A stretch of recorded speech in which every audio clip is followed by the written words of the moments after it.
The red mic पर हम आपके लिए लगातार अर्थव्यवस्था से जुड़ी हुई खबरें ला रहे हैं। हमने आपको बताया कि किस तरीके से बड़ी बड़ी कंपनियों का मुनाफा तो साल दर साल और कई गुना बढ़ता चला जा रहा है, लेकिन वहां काम कर रहे जो लोग हैं उनकी सैलरी महंगाई दर को भी नहीं छू पा रही। इंक्रीमेंट सालाना 0.8%, 2% इस तरीके की रेंज में रहता है।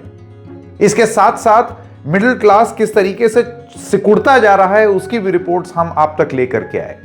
आज हम आपको एक ऐसी खबर देंगे या ऐसी खबर बताएंगे जो इसी चीज को और आगे ले जाएगा, और शायद ये सब वो इंडिकेटर्स होते हैं, मार्कर्स होते हैं जिससे पता चलता है कि एक तरफ तो दावा है कि अर्थव्यवस्था में इतना उछाल आया या अर्थव्यवस्था ग्रामीण क्षेत्र में ऐसी हो गई और शहरों में वैसी हो गई, और देखिए विकसित भारत के हम कितने करीब जा रहे हैं। लेकिन सरकार के अपने दावे और बहुत सारी इंस्टीट्यूट्स जो कि अपने आप से सर्वे कराती हैं वो क्या बोलती हैं, ये दोनों बहुत ही अलग चीजें पता लग रही हैं। यहां तक कि अमीर और गरीब का फासला क्या हिंदुस्तान की आजादी में जितना था उससे भी ज्यादा हो गया है। नमस्कार, मैं हूं संकेत उपाध्याय, आप देख रहे हैं इशारों इशारों में। सबसे पहले आपको यह बता दें कि एक एजेंसी है जिसका नाम है people research on India's consumer economy, यानी कि PRICE। ये सर्वे कराते हैं और इनकी एक रिपोर्ट में एक चीज होती है जिसे कहते हैं गिनी कोएफिशिएंट। एक चार्ट अभी आपके सामने प्रस्तुत होगा स्क्रीन पर, जिस चार्ट को आप देखिए कि सन 55 में ये गिनी कोएफिशिएंट कहां था, 0.371 पर था, और साल 2023 में ये गिनी कोएफिशिएंट कहां है, ये है 0.41 पर। अब ये है क्या? दरअसल ये एक इंडिकेटर है जिसमें यह माना जाता है कि अमीर और गरीब का फासला, यानी कि अमीर कितना अमीर हो रहा है और गरीब कितना गरीब रह गया है, अमीरी और गरीबी और सैलरी और इनकम का फासला ये कितना ज्यादा बढ़ा है। तो अगर तो ये फासला 0 है, इसका मतलब इस देश में परफेक्ट इक्वालिटी है। अब परफेक्ट इक्वालिटी तो देखिए नहीं हो सकती, तो हमेशा यह माना जाता है कि कोई एक ऐसी स्थिति हो कि यह फासला बहुत कम हो। तो अगर आप जैसे देख सकते हैं 1955 में यह फासला 0.371 पर है, यानी कि 0.5 से नीचे नीचे है, 0.4 से भी नीचे नीचे है।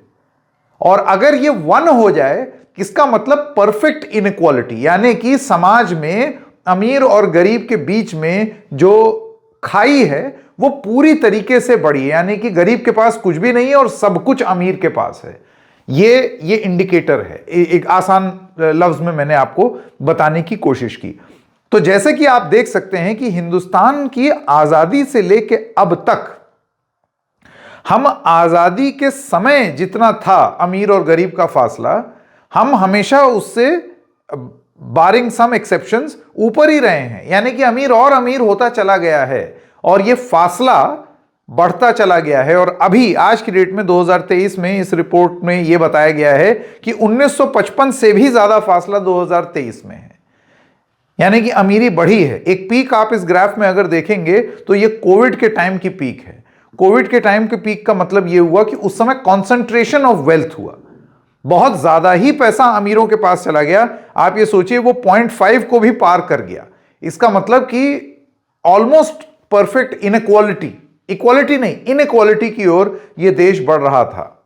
लेकिन उससे एकदम पहले का अगर आप फेज देखें तो हमने एक बहुत भारी गिरावट भी देखी, जिसमें वो आज की 0.41 की दर से और संभवतः 1955 की दर से भी नीचे गया था। यानी कि हम समाज में समानता लाने में कुछ हद तक सफल हुए हैं, लेकिन इतिहास गवाह है इस चार्ट के हिसाब से कि हमें कंटिन्यूअस सफलता नहीं मिली है, और ये एक फर्क इनकम में हमेशा देखने को मिला है। तो ये रिपोर्ट, जैसे कि हमने आपको बताया, ये आंकड़े भी बता दिए हैं, थोड़ा सा और डिटेल ये रिपोर्ट देती है, जिसमें ये कहती है कि द बॉटम 10% हाउस होल्ड्स, जिसमें लेबरर्स हैं, ट्रेडर्स हैं, छोटे स्मॉल बिजनेस ओनर्स हैं, स्मॉल मार्जिनल फार्मर हैं, उनकी जो हाउस होल्ड इनकम है, यानी कि उनकी आमदनी उसमें 2023 में 2.38% की गिरावट आई है। आमदनी कम हो गई है इस रिपोर्ट के हिसाब से। तो जब हम बोलते हैं कि कंजम्पशन हमारा ऐसा हो गया और लग्जरी गुड्स ज्यादा बिक रहे हैं, बिकेंगे ही भाई, क्योंकि पैसा ही अमीरों के पास है। गरीब की तो आप ये सोचिए इनकम ही गिर गई 2023 में 2.38। ये 1955 में 3% पर था, यानी कि 3% इनकम गिरी थी 1955 में, वो 2.38 हो गई। तो ये एक चीज दिखाती है। अच्छा, अब वो जो आप गिरावट देख रहे हैं इस रिपोर्ट के हिसाब से कुछ स्कीम्स जैसे कि Mahatma Gandhi national rural employment guarantee act, direct transfer जो अब होने लगे हैं, फाइनेंशियल इंक्लूजन इनिशिएटिव्स, ये बहुत हद तक लोगों को इसने राहत भी दिया। तो वो जो आप कम देख रहे हैं वो उसकी वजह से भी हुआ। अब एक राजेश शुक्ला साहब हैं, चीफ एग्जीक्यूटिव ऑफिसर प्राइस के, उनका यह कहना है कि इंडिया की ग्रोथ इक्वालिटी, यानी कि हमारे विकास इस तरीके से समसमावेशी विकास हो, उसमें हमने हमेशा एक सीसॉ इफेक्ट देखा है, यानी कि कभी हो रहा होगा कभी नहीं हो रहा होगा, कभी हो रहा होगा नहीं हो रहा होगा। ये तो चार्ट भी बता रहा है। असमानता कि उसकी तरफ कदम उठाए असमानता को कम करने के, तेजी से कम हुआ लेकिन फिर उसी रफ्तार से वापस बढ़ भी गया, अमीर और अमीर हो गया। तो ये रिपोर्ट ये चीज बताती है। अब क्या है कि ये सारी रिपोर्ट ऐसी नहीं है कि सरकार से छुपी हुई है, सरकार को सब मालूम है।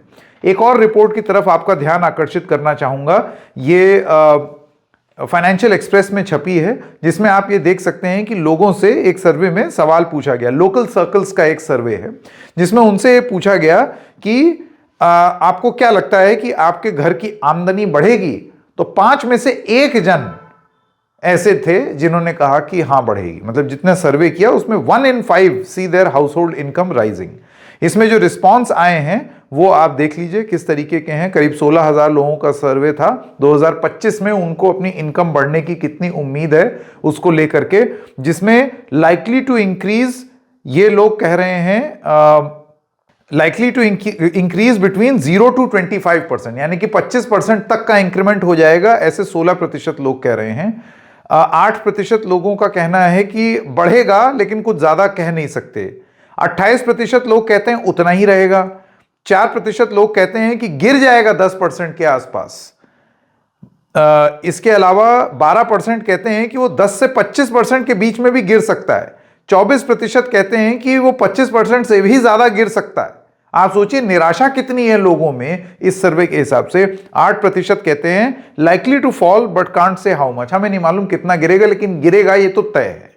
आप सोचिए कि लोगों के कॉन्फिडेंस का ये आलम कि इतने सारे लोगों का यह मानना है कि या तो आमदनी सेम रहेगी या गिर जाएगी, और गिरेगी भी तो 25% से ज्यादा। तो ये नकारात्मकता कैसे आ गई? अगर ग्रोथ हो रही है, विकसित भारत हो रहा है, तो फिर ये सारी चीजें ये रिपोर्ट्स क्यों बता रही हैं? आपने अखबारों में भी पढ़ा होगा कि लगातार ये कहा जा रहा है कि मिडिल क्लास श्रिंक हो रहा है इस देश में।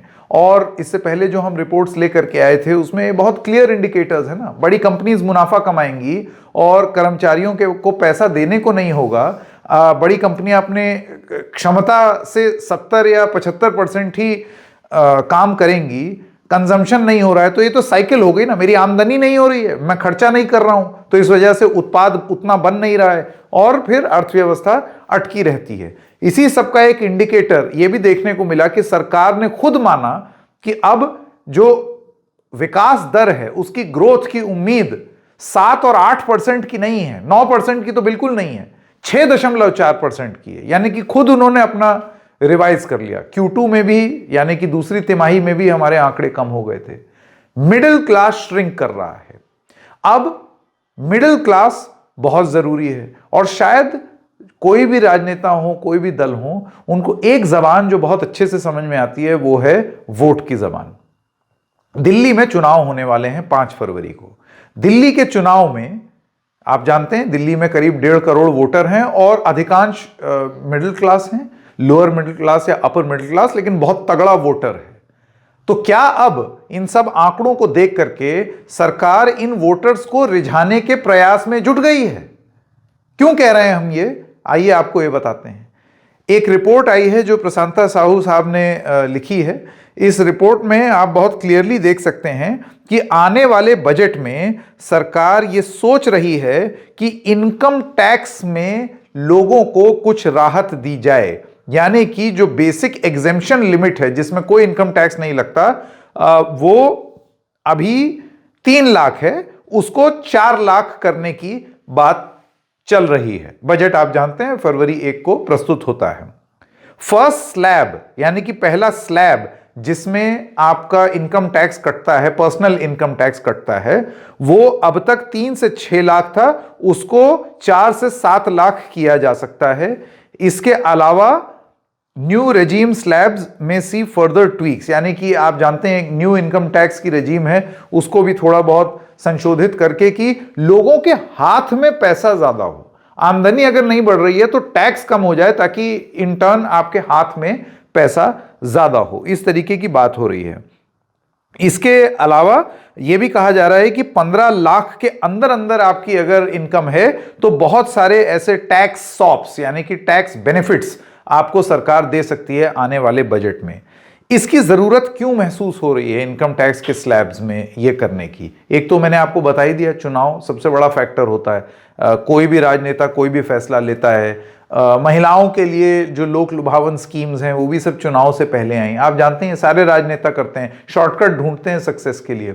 लेकिन ये इस तरफ भी हमारा ध्यान आकर्षित करता है कि जो वेल्थ इनइक्वालिटी है, जो असमानता आ गई है अमीर के अमीर हो जाने में और गरीब के गरीब हो जाने में, कि 1955 से आज तक हम 1955 के लेवल से भी ऊपर हैं।